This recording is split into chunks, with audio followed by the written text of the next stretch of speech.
As always, this podcast is brought to you by Declan Kirby GAA Star. Pre-order the book now from Bookstation and be in with a chance to win a family pass to the Croke Park Museum. The new book comes out on April 21st. If you're looking to pick up any presents for any nieces or nephews in the coming weeks and months, then why not check out Declan Kirby GAA Star. Best children's GAA book on the market at the minute, as voted by Amazon and Easons. It's available on all good bookshops, Amazon, Easons, absolutely everywhere. So get yourself a copy. The new book comes out on April 21st, Declan Kirby GAA Star, European Dreams. Check it out now in the description down below, and let's start the stream.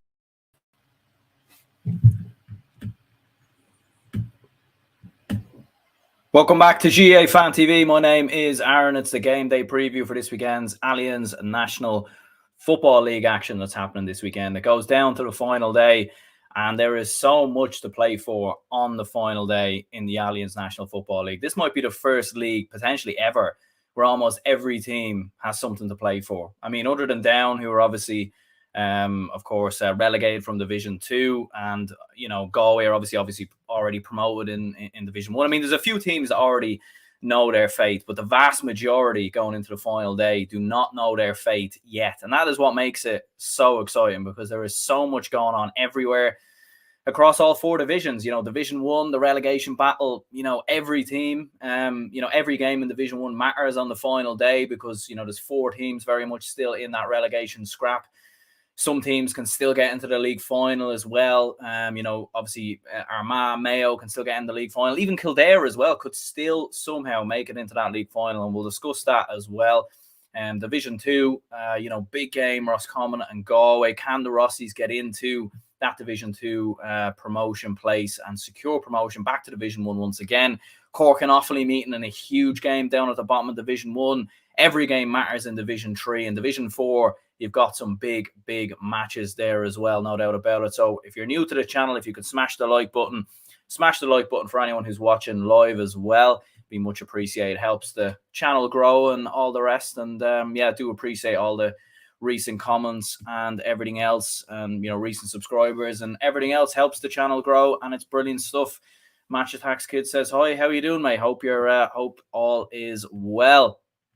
We'll get the league table up on the screen here first of all, just to remind ourselves of how things look going into the final day of the league season. So this is Division 1 right here. So you can see Kerry pretty much home and hosed on top with 11 points. Their job is sealed and delivered. I mean, they've nothing to worry about going into that final game against Tyrone. 11 points on the board, already finished in top spot. You've got Mayo then and Armagh there locked at 7 points. Mayo with a better head-to-head. So a victory over Kildare on the final day will see them in a league final. But any slip-up and a win for Armagh against Donegal would see them into that league final. Kildare, meanwhile, could incredibly, actually, funny enough, end up in a league final if they would need a lot of things to go their way. First of all, they would need to turn over Mayo, and then they would obviously need Armagh to lose as well, and they'd also need to win by a certain amount of score as well, because three teams all locked on 7 points. It then goes down to score difference. And Kildare would need to, because you can see the score difference there in the last kind of, the second last column right there. So they would need to win quite significantly against Mayo. So very unlikely, but we'll see what happens. And then in the relegation, two teams down there at the bottom, obviously Dublin and Monaghan. Whoever wins may well survive. Whoever loses, 100% gone, no doubt about that. And Dublin would obviously, if Dublin were to beat Monaghan or vice versa, they'd be relying on Tyrone and Donegal or Kildare to potentially lose as well. So there really is so much to play for, so much to discuss as well. And I will also be going live on Sunday as well at about 1:15 to react to all the games happening live. We're going to get a whole host of different guests on as well, from different fans, everything else from everywhere, really, all over the country, to discuss their own county, because there's so much happening on the final day and a lot of the games all taking place at the same time. Match Attacks Kid says, I think Dublin will avoid relegation. Paul says Dublin Monaghan will be huge. Absolutely. I think the Dublin Monaghan game is the game, I think, that is being streamed, or that is being shown on television. Bit surprised there isn't more. I think there might be one game on the TG4 app or TG Caher app or whatever, but a little bit unusual. There isn't more of these games being broadcasted live. But again, we've kind of discussed that enough times already. But yeah, Monaghan Dublin. I mean, it's a weird one this game because Monaghan have actually done well against the Dubs in the league in the last couple of times they've met. I think they're unbeaten in their last three. Some of those games, though, probably the context maybe isn't necessarily there. Some of those games were in the final day when Dublin already had their, league season pretty much wrapped up. They were already either in a league final or, they were never ever in a relegation scrap or anything like that. So, severely rotated team and all the rest. Not to ever take anything away from Monaghan. I think fair play to them. And you'd much rather be going into this game with at least knowing you've won those games when you've played Dublin in the past. But and obviously they drew that game in Croke Park back in 2020, which they should have won. I remember Kevin McManaman coming off the bench and really changing that game. But it's a weird one for Monaghan. They're just so unpredictable. They're unpredictable. They really, really are. I mean, you feel like they're dead and buried before the Donegal game. You feel like, they've no chance here. And then they go out and beat Donegal. But then against Kildare, you're thinking, right, they're coming in with a bit of momentum here, that this would be a big win, with Dublin around the corner. And not only do they get beat, but they get absolutely hammered. I mean, beaten 9 points, just very, very poor. So they're just so unconvincing at times. And it's really strange. They've lost all their home games this year as well. And normally in Clones, be a bit of a fortress, tough place to go to. But, their 4 points that they've secured, Monaghan, have been all away from home. Now, Monaghan's home games have been tough games, to be fair. They've played Kerry and Mayo at home, in their 2 matches at home. But still, nonetheless, a little bit unusual there. Are they over-reliant on Conor McManus? Maybe they are, 121 and 1-4 from play. They do have other good footballers there, like, Conor McCarthy, who probably hasn't done enough this year. Jack McCarron looked brilliant at times last year and looked good early on in the league, but we haven't seen too much of him recently. So, and they've got younger lads coming in there like Andrew Woods and Aaron Mulligan and whatnot, but I just think Dublin have far too much pace, power for this Monaghan team. And I think the improvements from Dublin have been there to see, in the Donegal game in particular. It looks like every player is gradually improving, whether it's Dean Rock, Niall Scully, Dean Rock looking more like his old self. Even in 2020, I felt like Rock wasn't really there. I don't know if he was nursing an injury or what the story was, but I always felt like, or 2021, I should say, sorry, that sort of, and you were wondering, is he slowing down? Is he getting older? I don't know, but he looked very good, to be fair, against Donegal. Scully looked brilliant. And I think Tom Lahiff has really started to hold down that midfield position alongside Brian Fenton, which has been up for grabs for a couple of years now since, Michael Darragh Macaulay's gotten older, or obviously, and retired, and James McCarthy's kind of moved back into a more wing-back position. So, you were thinking Patrick O'Cofer-Byrne, Brian Howard can play there, but it looks like Tom Lahiff has nailed down that position, which is good to see. And Cormac Costello, 8 points from him in 3 games, all of which from play as well. In the 3 games he's played, he's obviously been injured for a lot of this season's league as well. So Dublin definitely just a bit of a different animal with Costello back in the team. And you're seeing improvements from the likes of Sean Bugler. Brian Howard was exceptional the last day as well. I do expect Monaghan to give Dublin a really good game, though, because, Monaghan are just one of them teams that when you write them off, when you say they're gone, when you say they're dead and buried, they just somehow find a way to do something crazy. And, like Galway last year, when they looked dead and buried and then they somehow came back, got a late goal, ended up winning the game. So it's a weird one with Monaghan. It wouldn't exactly surprise me if they managed to turn Dublin over.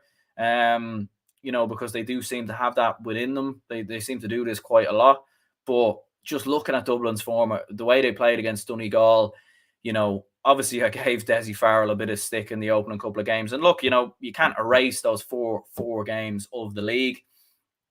Still a lot to work on. I wouldn't say that Dublin are going to win the All-Ireland or anything like that. There's still a lot to work on, but the improvements are definitely there. And that is the big positive. If I was a Dublin fan, I'd be worried, although they're favourites.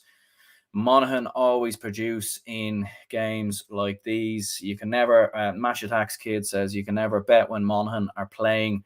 They're so unpredictable, I think he means there, or she. So yeah, a little bit. They are so unpredictable. They really, really are, and that's what makes it a weird game. But I just think if Dublin are at it, if Dublin are at the races, they should win. If Dublin start messing around towards the end of the game and all this passing around at the back and try and take the sting out of the game, they might allow Monaghan to sneak in. And with Monaghan's quality, it's not exactly impossible, but I do think Dublin will just have enough to win by 4 points. And I do think Dublin will avoid relegation.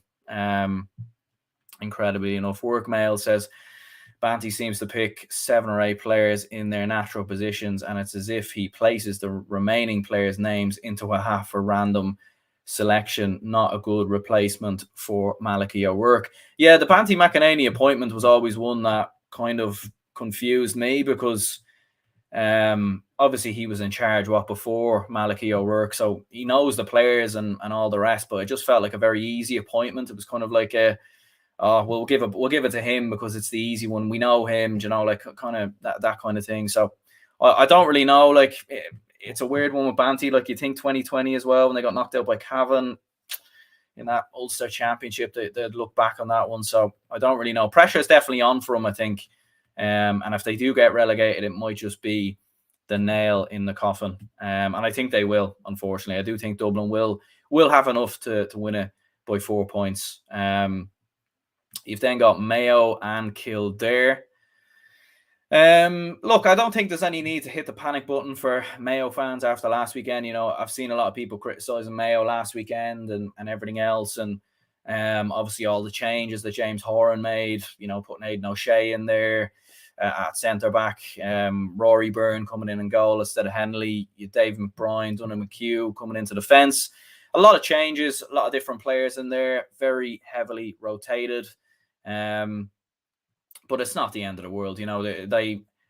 Mayo's big aim is going to be that All-Ireland. We all know that. That's the one that people want to be speaking about. In 2019, when Mayo won the league and got beaten by Dublin in the All-Ireland semi-finals, did Mayo fans look back on the year with overwhelming happiness? Maybe they could look back and think, all right, there's a bit of positivity there. We won a league and, we improved from 2018 when we got beat by Kildare. But, generally speaking, the All-Irelands is what matters. I think Mayo fans have seen their county lose in enough All-Ireland finals to the point that the All-Ireland is what matters. And I think a 2-point loss to Tyrone away from home isn't really that big of a deal in match day 6 when you've really nothing to play for. You're probably going to be in a league final anyway. So it's really not that big of a deal. It'll be interesting to see, will we see Cillian O'Connor this weekend? That's the big one for me.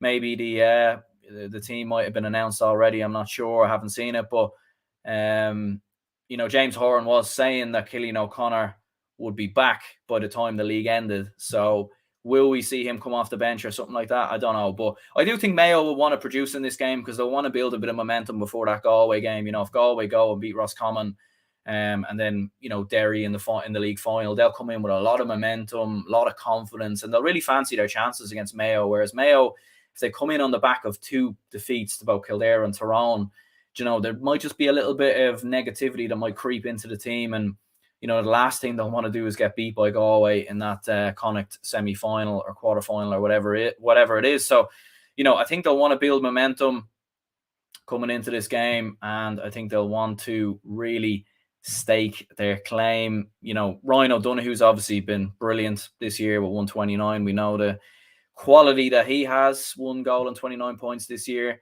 Matt Ruan, as I said before, has probably been sensational, really, with 6 points in his last 4 from midfield, all of which from play. So, yeah, look, Mayo are looking very, very good. But look, for Kildare, I mean, it's been an incredible season. It has been an extraordinary season for Kildare. I mean, you almost feel bad for them if they get relegated. I feel like they deserve to avoid relegation. I know that's not how sports work sometimes, you know what I mean? Like you don't deserve anything on merit. You need to go out and produce and get the results. But I just think they've done really, really well in Division 1 this year. They've been really competitive in every game. They've given it their all. They've been brilliant at home. Drew at Kerry, beat Dublin, beat Monaghan very convincingly as well. They've just really, really improved, and you'd be fascinated to see. I don't think they'll win the Leinster Championship, but I don't think they'll be a million miles away, and I think it's definitely the best team sort of to challenge Dublin since probably 2010, 2011 maybe. So look, positive signs for Kildare. You take Daniel Flynn out of the team last week, and Derek Kirwan comes in and arguably looks even better with 5 points. So when you have options like that you can bring off the bench, whether it is a Daniel Flynn or a Derek Kirwan, or whether you rotate the team a bit more, I just think it's very impressive. And Kevin Feely in midfield, very promising. Jimmy Hoyland, as we know, one of the top scorers in the league this year with 229 and 212 from play. And Paddy Woodgate has been brilliant since coming back into the team. 15 points this year, all of which from play, I believe, as well. So Kildare, look, they're really going to give it a go, and apparently feels like this could be a draw. Just for the fact that I think that, maybe as the game goes on, James Horan might want to take players off, and he'll start to think towards Galway. And I think Kildare will, they'll be at this game because they need a result. They need a win. So, I'm going to go with a draw, which I think would be enough for Kildare to avoid relegation with 6 points. But we'll see what happens. Score prediction for Dublin winning that one according to Mash Attacks, and Mayo 210, Kildare 118. High enough score there for Kildare, but they did score 22 points last week, so be interesting to see. Paul says Mayo have been trying a lot of new players in the league, which they'll be happy about, and that's generally what James Horan has done throughout his tenure as manager in the league. Paul says as well, was so surprised we held Kildare to 10 points the other week. They've some forwards. Yeah, they really do. They have a great team. And if they can produce in the Leinster Championship, if they can rise to the occasion, and they don't sort of, because I feel like last year when they played Dublin in that Leinster final, they kind of let the occasion get the better of them, and I don't think they produced as well as what they could have.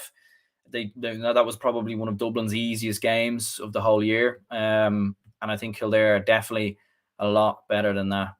Kildare can beat Mayo, and Armagh beating Donegal would be class. Workmail says no Killian named on the 26. Rumours about a setback in his recovery. Kildare are certainly one of the top 6 in Division 1 this year, getting plenty out of their 2018 under-20 winning team now, and that's exactly the point. I mean, Woodgate was obviously part of that team. I think Kevin Flynn was part of that team. Anthony Masterson, Jimmy Hoyland. I think Derek Kirwan was in a different grade, but he's still a player they've produced in the last couple of years. So yeah, a lot of positives for Kildare, and I'd like to see them stay in Division 1. I feel like they deserve it. So we'll go with a draw in that one. I feel like it will be close, and I feel like they will give Mayo a tough test. I feel like if they do lose this game, though, I think the game they'll ultimately look back on is that Tyrone game, where Tyrone had 4 starters obviously missing who were suspended, and that was really the game. Those goal chances as well that they probably should have won. But I think it will be a draw. I think they'll be good enough to get something out of this game. With the fact as well that Mayo probably don't have anything to play for, really. As I said, I think getting to the league final is a bonus for them, really. I don't think it's that important. So yeah, Kerry and Tyrone then, huge game, and it's almost, in some ways, it's a shame that this game is coming on the last day of the season, because we won't really get to see it. Unfortunately, it'd be nice if this game was maybe last weekend, because it's obviously 2 big rivals, a lot of history between these two down the years, even last year. Kerry obviously comfortably beating Tyrone on the last day of the league, obviously in the league semi-final, and then Tyrone coming back and beating Kerry, all the COVID drama that happened there as well. I think Kerry are going to be forward up for this one. I really do, because, I know they'll be thinking towards the championship and all the rest, but, that game against Cork is a while away still. And even at that, it's different when Mayo have to play a Galway. I think Kerry should be beating Cork, really. Do you know what I mean? So I don't think they'll maybe go heavily strong, but I still think Clifford didn't start against Armagh, so I think he'll start this one. And I think they will, they might rotate a little bit maybe. They might bring Paul Gainey maybe back in. But I think they are going to go very, very strong in my opinion. And I think for Tyrone, I mean, they need to come into this. They really, really do. And interesting enough about Kerry, I think the big thing for them this year has been obviously going forward with your Cliffords, and when Sean O'Shea has played, he's looked very good, and obviously Tony Brosnan's looked brilliant. But defensively as well, they really, really have improved. Only Derry and Antrim have a better Derry, Antrim, and Roscommon have a better defense than Kerry this year. Kerry have conceded 170 in 6 games in total. So they really, really have improved defensively this year. There's no doubt about that. Obviously, Tyg Morley, Jason Foley have done very well. And clearly the influence of Paddy Tally is certainly rubbing off on this Kerry team. For Tyrone, they've the worst. It's interesting because it's the best defence in Division 1 against the worst attack, which certainly doesn't bode well if you are a Tyrone fan, because Tyrone, they've the worst attack in the division, in Division 1, statistically speaking, 261 in 6 games, which is disappointing from their perspective, no doubt about it. But Darragh Canavan's looked brilliant last week. He was absolutely brilliant. He's just a really, really good footballer. Forget the name, because a lot of people could look at the name and just think he's a good footballer automatically. But when you take that name away for a minute and just look at him for who he is, I think he's a very good player. He's very quick on the ball, very pacey. I know some people were kind of criticizing, saying why was he playing back in his own 45 at times defending, but he was getting some good tackles in as well, and he just sort of plays everywhere. Very good engine and seems to pop up everywhere. And getting 2 points last weekend will be big for him, because once he starts adding that end product, whether it's goals and points, I think we will definitely see a top class player, no doubt about it. Paul says Jack Savage was massive last week, and he was absolutely brilliant last week as well. And that's just another player. And with Kerry, they're kind of reminding me of Dublin, sort of in 2016, 2017, when they just quietly introduced forwards. Dublin would just spring a Con O'Callaghan out of nowhere and no one would really know who he is, or Paddy Small would just come into the team and look good. Paul Mannion, these lads.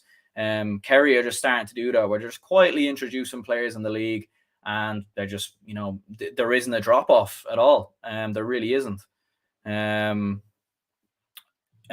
was I going to say? Kieran McGeary. I mean, that's the big one. You want to see him click into gear at some point. Obviously, a long way to go yet in terms of Ulster, and a lot of games still to be played this year. But he hasn't really had the best league so far, so I think that will be important. Kerry, OJ Duggan says Kerry will be able to make a point against Tyrone. A win will give them some confidence going into the championship. Up the Dubs, we ain't dead just yet. I agree with you definitely there. I think Kerry will want to make a point, no doubt about it, after what happened last year. And I think they probably would take some pride in relegating Tyrone. I'm sure they do. They won't admit it, I'm sure, and they won't say that in interviews or whatever. But I think deep down, I think there might be a little bit of, it'd be nice to send them down. And I think they will, to be honest, because as I said, I think Kildare will draw with Mayo. I think Dublin will beat Monaghan. We'll get on to Donegal's game in a moment as well.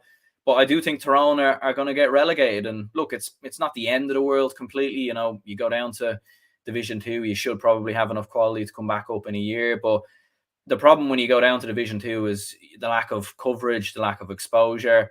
It's not as enticing as playing in Division 1. You're losing out on those competitive games. And, for example, you'd much rather be a Tyrone going into the Ulster Championship than a Derry, in my opinion, because Tyrone have played top-class teams week in, week out, whereas Derry hasn't, and if those two meet each other in the Championship, I think that will make a big, big difference. So Peter Hart, Conor Myler, can they turn up as they did last week? That'll be the big one. But I think Kerry will have enough here, and they'll win it by 5 points.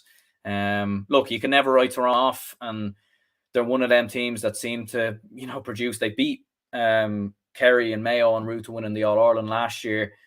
This time it's roles reversal in the league in terms of they beat Mayo last week. So you just don't know. You just don't know. But I think Kerry will have enough there, and they'll win the game by 5 points, the same as Match Attack Skid says here as well. So there you go. Donegal Armagh is another big one. Donegal kind of gone under the radar. I think a lot of people are nearly forgetting they're in the relegation battle. You know, they technically still could get relegated. You know, if Dublin were to win, or if Dublin or Monaghan are to win, if Kildare are to get a draw or a win, and if Tyrone were to win and Donegal were to lose, then they could go down into Division 2 next year, which would be kind of crazy considering they were probably in the best position out of everyone just 2 weeks ago when they had beaten Tyrone. So it would be quite incredible, really, if they did go down. This will be a weird game, though, and I feel like this will almost be like a game of cat and mouse in many ways, because these two play each other in just a couple of weeks' time in the Ulster Championship. So, you know, what are we going to see here? And obviously, Donegal are playing this one in Letterkenny, which, and not in Ballybuffet. I don't know if that's sort of mind games from Declan Bonner or something like that. He doesn't want to give anything away or something like that. I don't really know. But yeah, Donegal are just another weird one as well. Like, they clearly have a lot of quality in Paddy McBrearty, who's been, you know, exceptional as always this year. 217 in total and 2-9 from play. Conor O'Donnell, who's come into the team, looks very bright as well. But I don't know what it is with Donegal. They defensively, they look very poor against Dublin. They looked all over the place. You know, they just weren't tight enough marking wise. They just didn't look good enough for me. I know Brendan McCall got a lot of praise for his performance, and I thought he played well. But other than that, I think Donegal, generally speaking, just very all over the place defensively. And you wonder, how are they going to deal with Rian O'Neill, Rory Grugan, you know, Jason Duffy coming off the bench, or whether he starts. So, you know, it'll be interesting. Midfield wise, I don't think Donegal have been that great as well this year. And the question is, you know, the whole Michael Murphy thing as well. You don't really know where you play him. You know, you see what happens when he plays up at full forward, and he creates havoc for the goal, the second goal that they score, when, you know, Michael Shield and James McCarthy, I think it is, get caught under that ball. But just the fact that Murphy's in there, he sort of creates a bit of havoc. And you know, we obviously seen what happened there as well. So yeah, look, I think for Donegal, it's a tough one for them. I don't know where you play Murphy. Do you drop him deeper in the half forward line? Do you just stick him up at full forward and say, you know, we'll just float long balls into you, and sort of Kieran Donaghy-esque? I'm not sure, but yeah, I think Armagh will. I don't think they'll win this game, fully enough. I actually think Donegal will, just by the fact that Armagh kind of have nothing to play for here as well. And given the fact as well that these two play each other in the championship in a couple of weeks' time, I think you might see a bit of shadow boxing from Armagh in some respects. And I think Kieran McGeeney might maybe make a few changes. It wouldn't surprise me maybe if he took Rian O'Neill out of the fold for this one. One player who probably doesn't get enough praise for Armagh, I think, is Kieran Mackett. I think he's been very good around the midfield as well. Donegal will beat Armagh. Their record in Ballybuffet is immense. Yeah, I think they're actually playing in Letterkenny from what I've heard. So it's an interesting one. Thoughts on this idea that some teams would prefer not make a league final for some tactical reason? I don't really know. I don't really know if any teams don't want to make a league final, you know, but I just think it's not the be all and the end all. It's probably more important for Armagh, to be fair, because to get into Croke Park again, for their fans to come up, you know, big occasion, all the rest. But I just think for a Mayo, it's probably not that big of a deal, really. You know, they won the league in 2019, and their big focus is All Ireland's. And look, it's more game time for more players. It's another game against Kerry, all the rest. But I don't know. I just don't think the league is like the be all and the end all, in my opinion, in terms of winning it. Obviously, staying in Division 1 and all the games and everything else, it's probably a better competition than the Championship. But yeah, Paul says we need to have Oisin O'Neill and Turbo back soon if we were to make a serious run. Yeah, Oisin O'Neill's obviously been missing, and he would definitely be a big addition to come back in there. And Connor Turbot, most definitely, very, very good player. Match Attacks Kid says Armagh are overrated. I don't know. Are they overrated? I don't really think they are. I think they've definitely improved quite a lot this year. You know, I think defensively as well, they've looked very good. They've looked very sound. You know, I think they've made a lot. Like, a lot of people thought they would be in a relegation battle, including me. So the fact that they're in with a chance to get to a league final, I think shows a lot of improvement. I mean, are they All Ireland contenders? Probably not, but you know, they're not far away. They're not a million miles away, and if you're looking at Kerry and Mayo as 1 and 2, and then the teams below, maybe Dublin, Tyrone, Armagh, I think Armagh could make a case to be number 3. So don't think they're too far away. But I think Donegal will win this one anyway, as I said, at home, big game, a lot at stake. Not a lot at stake for Armagh. So yeah, Donegal will win the game by 3 points in my opinion. We'll move on to Division 2 very briefly here. I do have it here at some point. There we go. We got there eventually. So we can see there Galway on top with 12 points, already promoted, given the fact that they obviously have a significant better score difference, but a better head-to-head as well. So better, they're already promoted. And it goes down to Roscommon and Derry. Roscommon playing Galway as well, as a matter of fact, at home. Big game for the Rossies. And funnily enough, if Roscommon win the game, they could actually play Galway again in the league final. And, if Galway were to beat Mayo in the Connacht Championship, it would probably beat Roscommon and Galway in the Connacht final. So these two could actually play each other quite a lot in the next sort of month or couple of months or whatever, which would be interesting. Just one game of significance at the bottom. Cork taking on Offaly with a winner takes all clash right there. Cork need to win. A draw for Offaly, I think, would be enough. Or maybe actually not. Maybe a draw for Cork would be enough, actually, given they've a better score difference there. And Clare should be okay as well, even though they've 4 points. They've a much better score difference than both Cork and Offaly, so they are all good. And down, already relegated, and Meath are very much safe there as well. So look, yeah, as I said there, we'll crack on by speaking about Roscommon and Galway. It's obviously a huge game, no doubt about it. It's actually, Roscommon, funnily enough, there's only 3 counties who are unbeaten in 2022 in the Alliance National Football League, and this is the meeting of 2 of them in Roscommon and Galway, both unbeaten so far this year. And as I was saying, it's one of 3 potential meetings for these 2 in the next while or so, depending obviously on how results go. Roscommon with the second best defence in the entirety of the National Football League behind Derry. But they are very good going forward as well, and we shouldn't get that mistaken as well. Like, they have a great balance to their team. This year, in previous years, they've sort of gone more attacking and then defensive. You don't really know what way they were going to play, but seems to be more of a balance with them this year. An average of 16 points per game as well, which I think is, that's a good return in every game when you add up the sort of total that they're hitting when you add goals and points together. So, look, I think Roscommon are motoring very, very well. I've kind of tipped them for promotion already, I believe. And I do feel like they'll get the better of Galway in this game. I think Galway, with the fact that they could play Roscommon a couple of times, I just think, there'll be that element of butter them up, and then when we get them in Croke Park, we'll, turn them over. I don't know, but look, Donny Smith has been brilliant this year, 122 in total. Conor Cox with 22 points as well. So I think for Roscommon, they've done very well so far this year, and they've definitely given themselves a big chance to be promoted. But look, Galway have been exceptional this year. Best attack in the league by quite a distance as well. 13 goals and 84 points in total this year, which is quite extraordinary. Averaging, nearly 18 points per game. Like, they're just very, very impressive when you add up their total scores. So they've been really, really impressive this year. Have been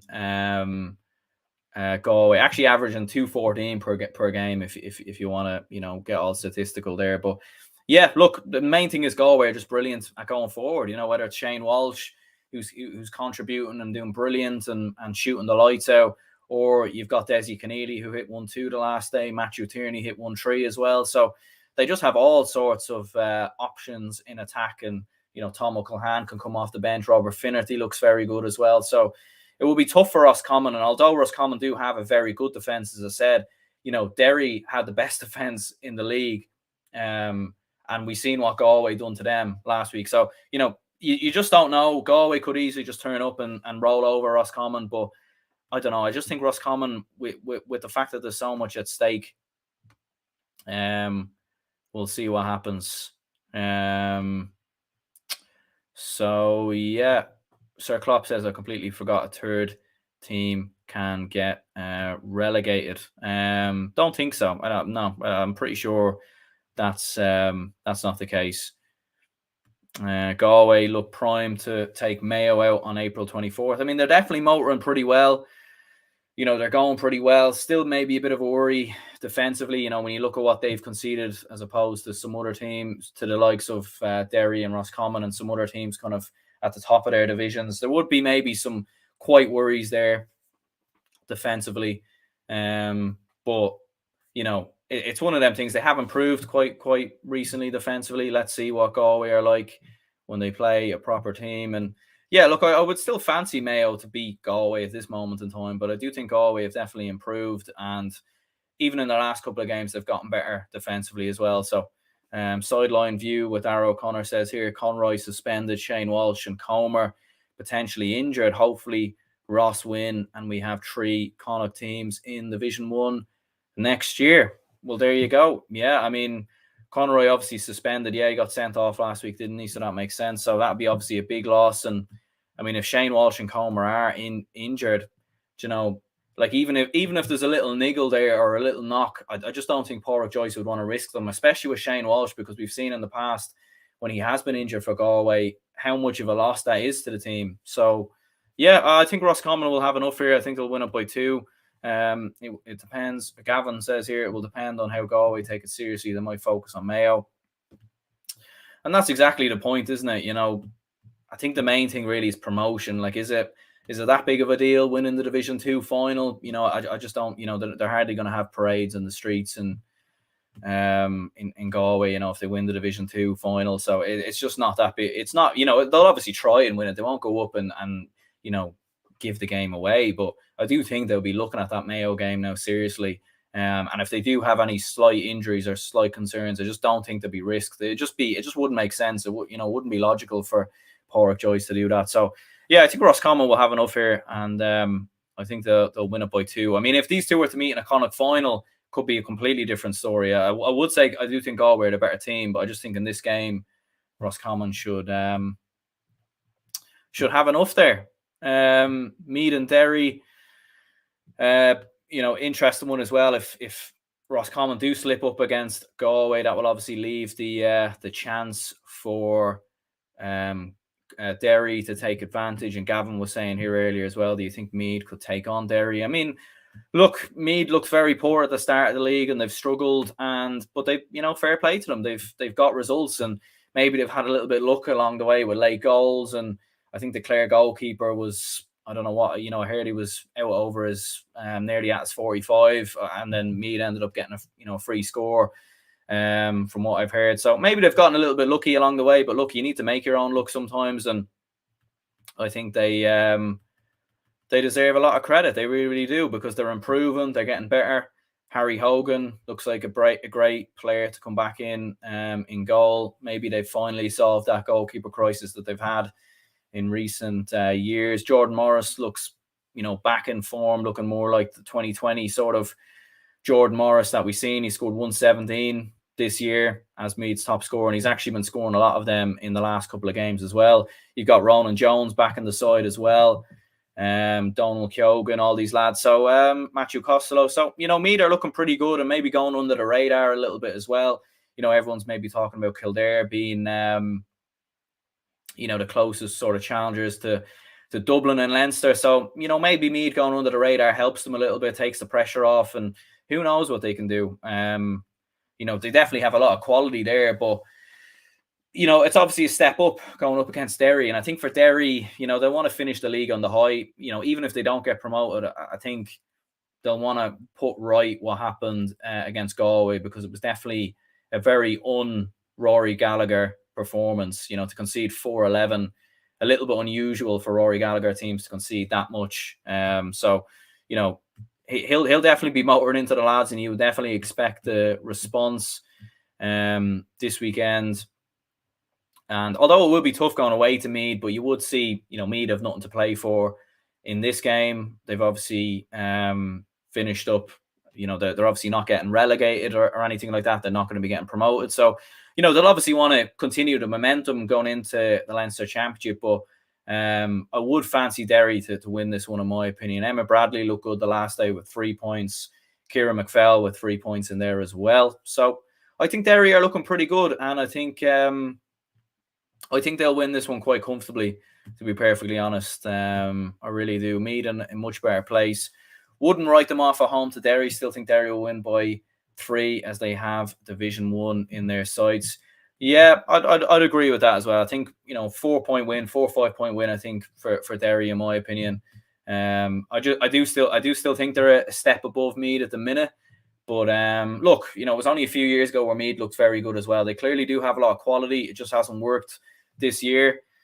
They've had injuries, a few different things, maybe problems going on behind the scenes. But if they can get it all right, who knows? Who knows? It's not exactly inconceivable that they don't produce something here. But I would go with Meath or would go with Derry, I should say, for the victory. Workmail says Meath, apart from the Cork game, are struggling for score on totals that would win most matches. Yeah, and they have their scoring has definitely improved as the league has gone on, but certainly starting out, you think of that Galway game, the opening day. I mean, they just started the league very, very slowly, and that they just gave themselves a lot to do. But you can see clearly that they do have quality players and they do have good footballers, and that's why they've been able to secure their Division 2 status with a game to spare. Offaly and Cork is a massive game as well. Two teams at the opposite end of the spectrum. A winner takes all clash really in Division 2, and it's a big one. Who would have really predicted Cork to be in a relegation battle? And a winner takes all game going into this one, and they really do have a lot to play for, and both really need to turn up here. I don't really think there's much pressure on Offaly. The pressure is definitely more on Cork, and only Carlow actually, funny enough, have a worse defence than these two. So both sides very poor defensively. But I think one thing you could say throughout the league is that one county has shown a lot of fight in Offaly. I think they've shown a lot of spirit in a lot of their games, even against Galway. Like they played very well. They scored 3-10 that day, and they've been close in a lot of games, and they've shown a lot of heart. And even with a couple of injuries, they have definitely improved, and there definitely is something there for Offaly. And even if they do go down, it's not the end of the world. I think they'd be big favourites in Division 3 next year. One of the teams I think that could come back. So it's not the end of the world. So yeah, and Noel McNamee with 0-5 the last day as well. So when you have players like that, and Anton Sullivan who can come off the bench, Offaly are looking good. But Cork do have although they do have a worse defence than Offaly, they do have a better attack, and only the top 3 in Division 2 actually have a better attack statistically than Cork. So it does show you that Cork, they do have players there. They clearly do have quality, and maybe they shouldn't be in the mess that they're in. But for whatever reason, they've just underperformed a lot of the time. And even against Down, I heard they conceded 4 goal chances in that game. Could have even lost that. So it's a weird one with Cork. Stephen Sherlock has been brilliant, scoring 127, 19 from play. But you just don't know what's going on there. Players not available up to now, like Luke Connolly and a few other good, top quality footballers in there as well. So it's a strange one with Cork. It really, really is. They definitely have the quality to win this game, but you just don't know what you're going to get with them. You really don't. Sir Klopp says, have a funny feeling Offaly will pull this off, similar to Kildare beating Dubs at home. Offaly could do the same to the Rebels, and that's the point, isn't it? And that's what just makes it such a hard game to call. But I am going to go with my gut and say Cork narrowly win this by 2 points. I just think they do have the better quality, the better players. And I think given the importance of this game, given that, you've got a Tailteann Cup there coming, Cork are playing Kerry as well in the Munster Championship. I just think this is nearly like it's not an All-Ireland final or anything like that, obviously, but it's a huge, huge game. And I just think if you don't turn up for this game, if you don't produce for this game, then what's the point? Like really, what do you know what I mean? Like, there's much bigger problems. So, So yeah, I think Cork will do enough, but I think Offaly will be very, very close. Offaly 13 points, Cork 112 is what John Miller says there. So yeah, and I probably agree. I think Cork narrowly.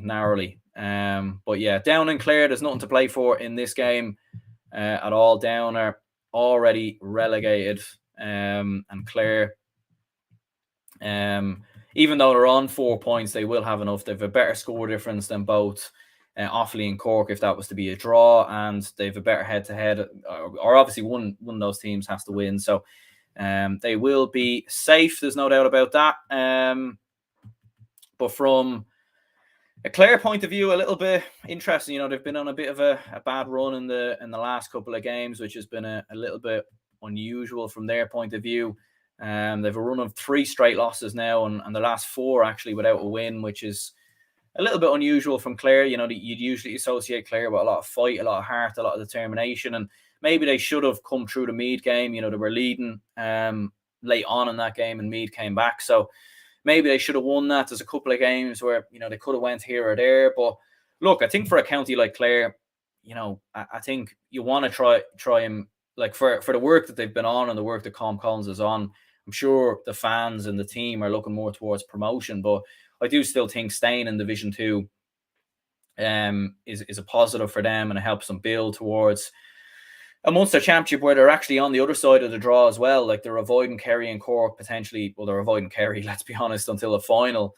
So, getting to a Munster final, then maybe going into the qualifiers, chance of an All-Ireland quarter-final. So there are positives definitely for Clare, and I do think they'll want to finish the season on a high, finish the league season on a high, just so they go into that championship with a bit of momentum. Keelan Sexton with 120 so far this year, 4 points the last day as well.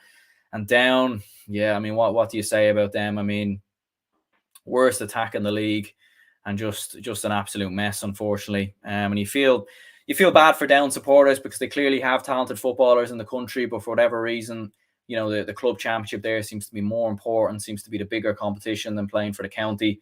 And that's just how it is. It's a strange one, but unfortunately, that's just how it goes. Pat Havern and Andrew Gilmore have looked good, but yeah, they're on a one-way ticket towards Division 3. And to be perfectly honest, I wouldn't fancy them coming back up at this stage as well. I really wouldn't. And you'd be worried if you're a Down supporter, because you clearly have footballers there, and you clearly have good under-20s coming through, like Sheelan Johnston, but for whatever reason, they just don't seem to be in there with the senior team. So I'm not sure what the crack is there. But moving on to Division 3 then, and there really is a lot to play for here as well. I mean, you're just looking at the league table there, and there's all sorts of chaos really here.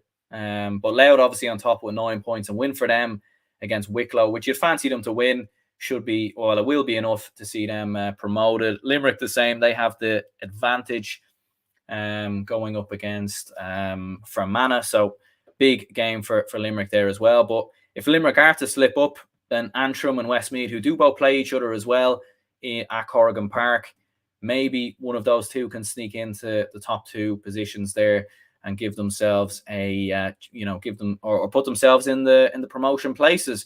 Down near the relegation battle as well, Fermanagh are already safe, and they can't get promoted unless, I'm pretty sure they can't get promoted from what I remember. But yeah, looking at the bottom, Wicklow, although there's only a 2-point difference there, they can't actually survive, unfortunately, because Laois and Longford play each other, and yeah, they both Laois and Longford have a better head-to-head, I think, than Wicklow. Or did Wicklow beat Longford last? I don't know. I'm confusing myself here. There's really just so much going on. There really, really is. But yeah. Yeah, cracking on then. Antrim Westmeath first of all. Or actually, do you know what? We'll discuss Wicklow and Louth first of all, because Louth, if once they win this game, they're done. They're up into Division 2. And what a huge achievement for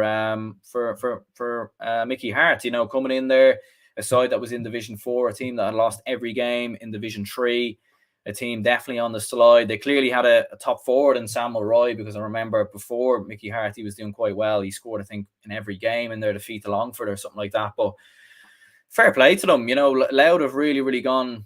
They're doing really well. 4 straight wins in the last couple of games. A lot of them games close games, but Sam Mulroy has just been unbelievable. Top scorer in the entirety of the National League, 346 in total, which is mental. He's averaging 9 points per game. Just to put things in perspective, Down have scored 66 in total when you add up their goals and points. Sam Mulroy has got 55. So he's not far, he's nearly scored more than an entire county this year, which is mental. It really is. It just shows how well he's doing there. So yeah, you would fancy Louth. Like Wicklow are just such a weird county at times, because it was obviously a big win against Longford last weekend. They're definitely improving. And I think a lot of people look at them as maybe the obvious team to get relegated. But look, they've been competitive in a lot of games they've played. Having lost the leash, it would have been very easy for them to throw in the towel and focus on championship. And they've obviously had changes and managers and everything else. But look, they've done well. No Shawnee Furlong, who obviously retired, and players like Mark Kenny and Kevin Quinn have stepped up there big time. And Owen Darcy's definitely a player that I think a lot of people are going to hear about in the next couple of years. 2-8 so far from him, 1-3 from play. Watched him with the Wicklow under-20s last year, and I think he's a very, very good footballer. And it's one of them things where, a lot of these players don't get exposure, so you don't really know, and you never know what's going to happen there. But even if Wicklow do go down to Division 4, which I think they will, because I think Louth will win this game, I think they can take a lot of confidence in how they've played. And I think they'll definitely be one of the front runners to come back. There's no doubt about that. And that would definitely be a big achievement for them. So, yeah, I think Louth will win the game by 5 points. And they definitely will be promoted back to Division 2. Workmail says next year will be Clare's 7th year in Division 2. A remarkable achievement and great job Colm Collins has done with them. He definitely has. He's, it's a significant achievement, and we're so used to Clare being in there in Division 2, and maybe we take them for granted a little bit. The fact that Clare is doing so much better than not so much better, but they're doing better than counties like Cork and Down, who are big traditional counties, have won All Irelands in the past and have had a history of being very competitive at the top level, whereas Clare haven't. So it just goes to show, if you get your house in order, you get the right coaches, you unearth the right players through, you get the right setup, you have the right mentality, you can push up, and I think it should be a lesson for maybe some counties who in the past who have been stuck in lower divisions and pointing fingers at other counties and doing this and the blame game and everything else. I think a lot of people can look at counties like Clare, Louth, Limerick even as well. So yeah, but anyway, yeah, I think Louth will win this game 5 points to wrap up there. And Limerick Fermanagh then. Limerick, obviously with Louth having won their game, which what I think will happen, it would then leave, once Limerick turn over Fermanagh, they'll be the other team to join Louth for promotion. And for Limerick, it's a weird one. They obviously had Danny Neville, who opted out at the start of the year. You weren't really sure what you were going to get with them, but look, they've done very, very well. They have been inconsistent at times, as kind of everyone has in this division. There hasn't really been one, extremely consistent team. Maybe Louth have been in the last 4 games, but they obviously lost on the opening day and drew on the second day out. So, but yeah, fair play to Limerick. Josh Ryan's been brilliant with 120. He's been their top scorer. Robert Burke scored 3 points coming off the bench the last day as well. So they're looking good. Ian Corbett, who's been a top player that a lot of people would know in at centre back in the last couple of years, has done very well as well. For Fermanagh, they're an unusual team in some respects because their score difference record is actually 0. So they've actually scored and conceded the exact same, which tells you a little bit about them. But look, after a very disappointing start when they lost to Antrim and then drew at Wicklow, I think most Fermanagh fans would have took avoiding relegation. So I think they can take that and they can, build and go into next year. Younger players coming through like Connor Love and a few other lads as well, Darren McGurn, these kind of guys. So, there's confidence there. And when you have a player like Sean Quigley, who scored 429 this year, it always gives you a chance. It just does. it's just that gem in your arsenal that gives you a massive, massive chance. And I would suspect this to be close, as almost every game has been in Division 3. There haven't really been too many, whitewash results or one-sided games. So you would suspect this to be close. But I think Limerick narrowly, in my opinion, a win will be enough for Limerick, says Sir Klopp there. So yeah, I think so as well. I think Limerick narrowly by 2 points. We then have Antrim and Westmeath. We'll discuss here first. And as I said, if Limerick were to slip up against Fermanagh, or Louth were to slip up as well in their game, it would allow the winner of this game, Antrim and Westmeath, to clinch promotion to Division 2. So yeah, I mean, for Antrim, look, they've done very, very well this year. I think win, lose, or draw in this game, they can look back at their year with a lot of positivity. I think Enda McGinley's doing a brilliant job there. This was a team that was struggling to get out of Division 4, was sometimes, really, really poor in Division 4 for the last couple of years, and then they get promoted. They come up to Division 3, and they're just super competitive, and now have given themselves a big, big chance at promotion. Only Derry and Roscommon actually have a better defence than Antrim, which tells you just how good they have been defensively this year. An average of 11 points conceded per game, which is very impressive indeed. Oren Eastwood, Rory McCann, been good, and Ryan Murray with 16 points in total this year as well. So Antrim could take a lot of positivity, and I'm going to be perfectly honest. I think they're going to beat Cavan in that game. I really, really do in the Ulster Championship. At the minute, the way Cavan are looking, I think Antrim will really, really fancy their chances. And the whole Corrigan Parker nowhere situation, that siege mentality that's building, and the McGinley, I think Antrim might do it. I think they're going to send Cavan to the Tailteann Cup. I really do. But they're improving anyway. And look, it will be a tough game. But Westmeath, they've been, for me, one of the most disappointing teams this year, in my opinion. They've just been far too inconsistent. One win in their last 4. Losing to Longford, Louth, and then a draw with Fermanagh. So I just don't know what's happened with Westmeath. Like, they looked very good last year. They were a whisker away from beating the likes of your Mayos and Meath, and I just don't know what's happened with them. From what I've heard from speaking to Westmeath fans and everything else, they seem caught between, do we play defensive and get men behind the ball and this kind of style, or do we go on the front foot and attack? And they seem to be caught in two minds and don't really know what they're doing. And John Heslin kept scoreless from play the last day as well.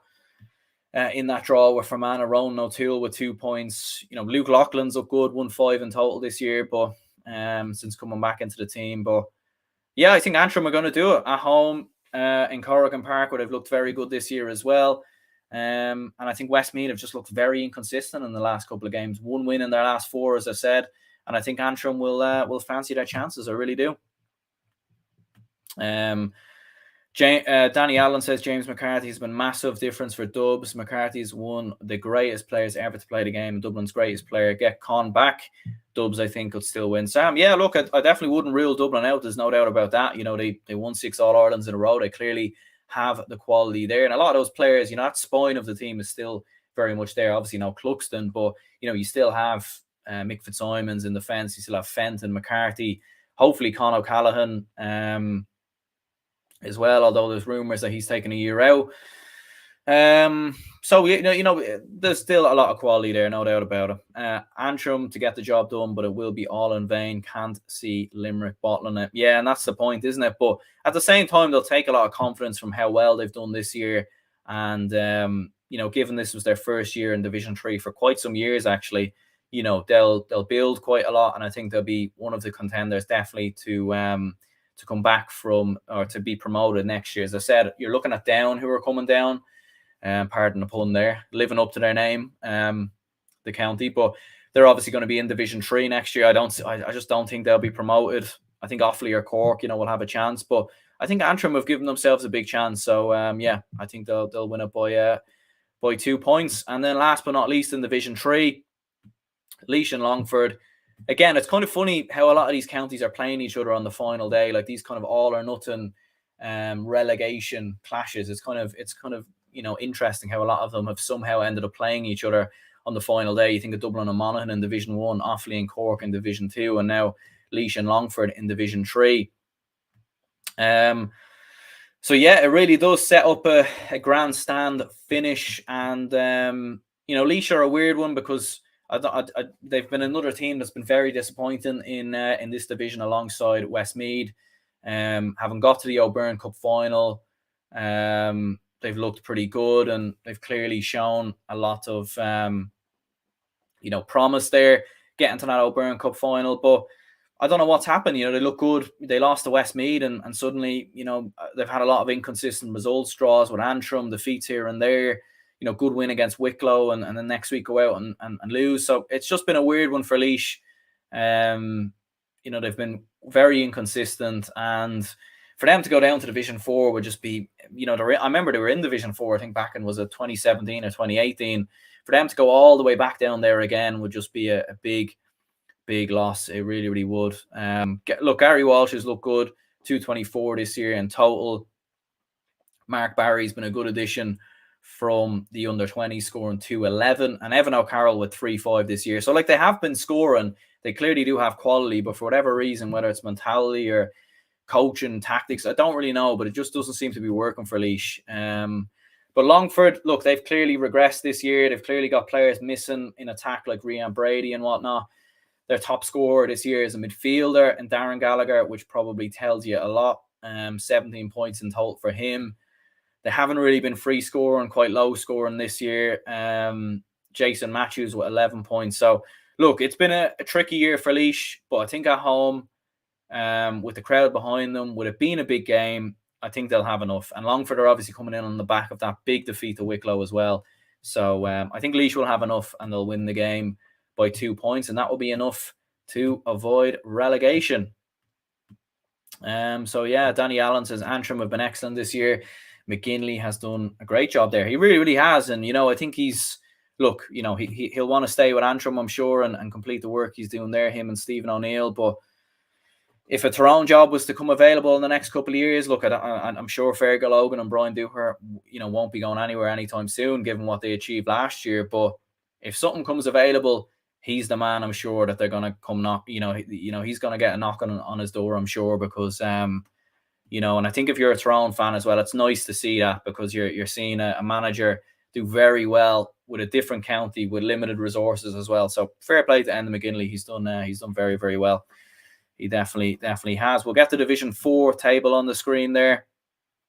Cavan, they actually are already promoted. We were discussing them on the review podcast as if they weren't promoted, but they actually are already promoted because they have a better head-to-head than both Sligo and Leitrim. So even a defeat against Waterford, which, let's be honest, probably won't happen anyway, but if they were to lose to Waterford, they will still be promoted and be in that Division 4 final. And they are playing Waterford, as I said, at home. We'll discuss this game very briefly, first of all.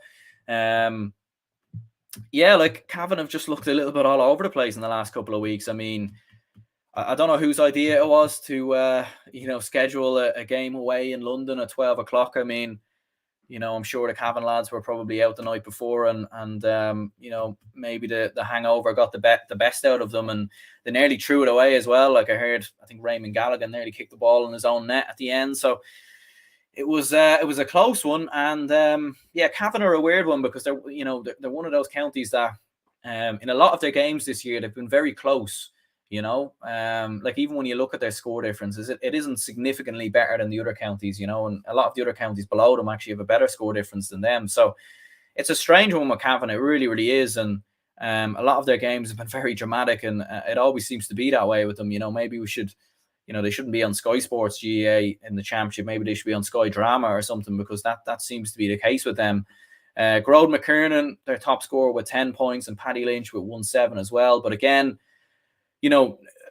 for a team top of Division 1 or Division 4, their top scorers only scored 10 points. It tells you they're getting scores all over the pitch and they're getting scores everywhere, but they don't really have many marquee forwards that maybe a Tipperary would have, or a Loud or a Fermanagh would have. So maybe that's a bit of a worry for them. But look, they should win this one quite comfortably. Maybe would it be in the last game, they might take their foot off the gas. A lot of Waterford's games have been close. They've only -4 in score difference, interesting enough. So they haven't been terrible or anything like that. They've been very competitive in a lot of their games. Only a point loss to Sligo the last day out when they played with 13 men for the entirety of a half as well. So, Dara Corcoran with 110 so far for Waterford, but I think Cavan by 4 points. They should win it comfortably enough. In my opinion, they really, really should. Vince says, Aaron, really, you should replace Michael Lister. For the love of God, you are brilliant. Well, look, I very, very much appreciate the support there, my man. Very much appreciated. It really, really is. I'm sure we'll see what happens. Who knows? If anyone comes knocking on the door, we'll see what happens. But I very much doubt it, though. Let's be perfectly honest.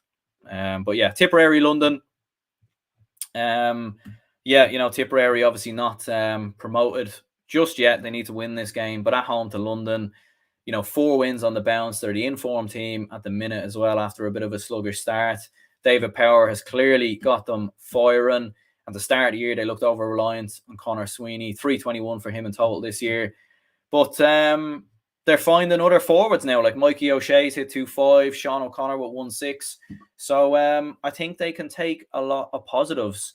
Tipperary, I really, really do. I think they can take a lot of positives for how well they've played in the last couple of games. And they'll be they're obviously on that side of the draw.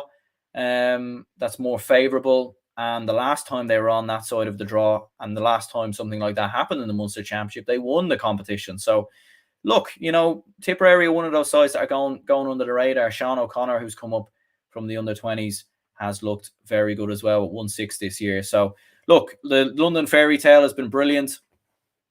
James Gallagher, Liam Gavahan, these lads have done very well.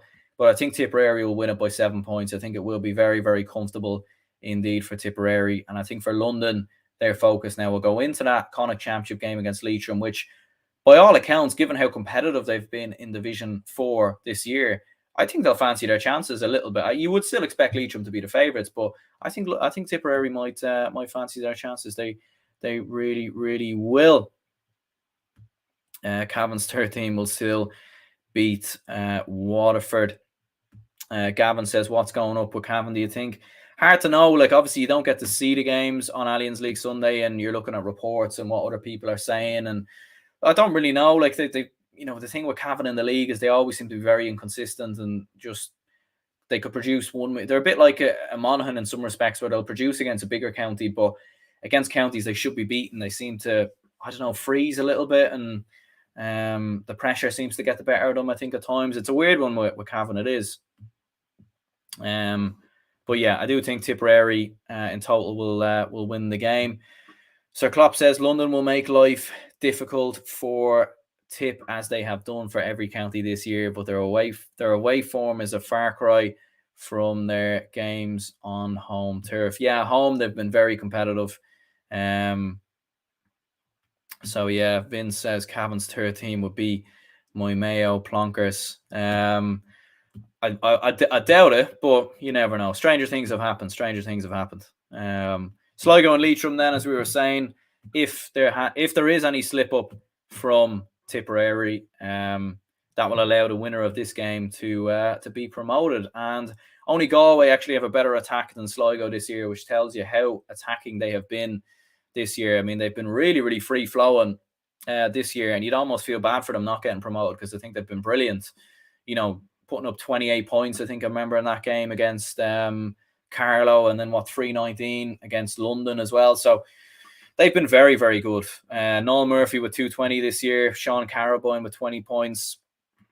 They do have a couple of defensive issues, and maybe because they're a young team at times, they can get caught, and maybe they're not very consistent. So yeah, I think looking at London, or looking at Leitrim, I should say, they're kind of, both of these counties are kind of in the same boat. Like, they both, obviously it's the first year for Andy Moore and the second year for Tony McEntee. But both have a lot of young players coming through. Both are obviously, outcasts in Connacht. Both are trying to bridge that gap, trying to improve, trying to get up from Division 4. And look, they've both done well, to be fair to them. It's nice to see.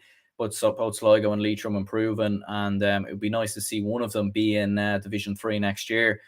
Tom Pryor with 2-4 this year, and obviously Keith Byrne has been exceptional for Leitrim with 142 in total this year. So, look, I think Sligo have just a slightly better attack at home as well. I think Leitrim have got all their points away from home this year as well, though, which is a little bit unusual. But I do think Sligo will have enough to win the game, and they'll win it by, what we say, 3 points, or maybe a draw. I don't know. I actually said draw here in my notes here, but I think I'll change my mind. I think Sligo. I think I've talked myself into a Sligo win. So there you go. And then last, but definitely least, Carlow and Wexford. Yeah, what can you say here? There's nothing to play for here at all, unfortunately. Yeah, I don't really know what to say about this game, really, because, I think the only thing you can say is Wexford have just been very disappointing this year, and it's just another year in the doldrums for them, and you wonder, are they ever going to get their act together, really, in football? Because there was a time when Wexford were a big traditional county, and, as I was saying before, you see counties like Clare, maximising the resources, using what they have, and then you look at Wexford and you're like, what are they doing? It's a very hard one. Carlow, on the other hand side, Colm Hutton, I think, has been their main man this year, but again, they've had a lot of retirements in the last couple of years, changing in management as well. So yeah, I don't really know what to say here. I think I might go for a draw, just because I don't really know what's going to happen here, to be honest. So yeah, we'll go with a draw. Really nothing on the line. Very hard to know what either county has to work for. They're obviously going to be in that Tailteann Cup, but look, they need to improve if they want to start getting better. If they want to start playing more high quality games, they need to start improving. They need to start winning, and maybe a win for either of these two would give them a little bit of confidence going into the Leinster Championship, although you would be surprised if either won their opening game. I think Wexford play Wicklow, and I think Carlow play Offaly, I think, and I couldn't see either of them winning those games, to be perfectly honest. Although Wexford did beat Wicklow last year, but I don't really see it happening this year, to be perfectly honest.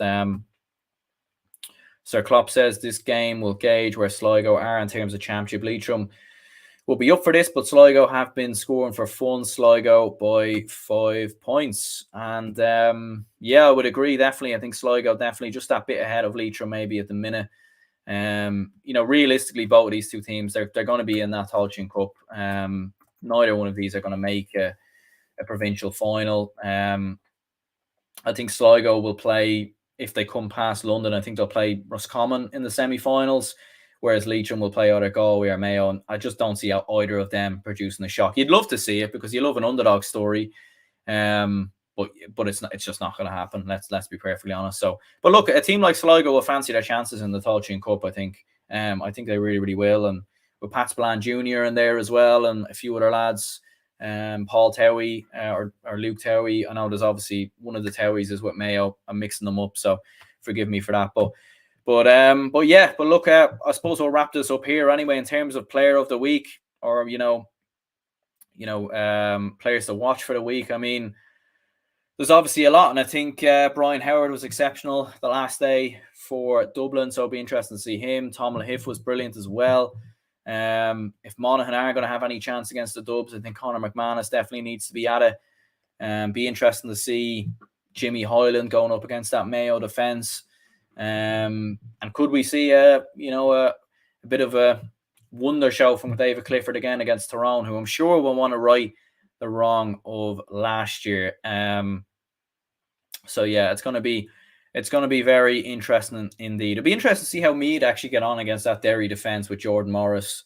Meath haven't exactly been free scoring, as I said, and Derry have been brilliant defensively, although last week was kind of a bit of an anomaly, a bit of an odd one, really, conceding 4-11. They still have the best defence in the league despite conceding that tally. So yeah, I think Derry, I think that'll be interesting. It really, really will be an interesting one. Sir Klopp says Carlow are awful. Sad to see how far they've fallen since 2018. Yeah, I mean, you had the whole hashtag Carlow Rising thing, and a good marketing campaign, and it was great to see. But realistically, the thing is with counties like Carlow and Wicklow and these kind of counties, realistically, they just don't have the infrastructures, the resources, They don't have many games development officers and all these kind of things to make that success sustainable. And when you start having players retiring and opted out, there just wasn't that other sort of players coming through.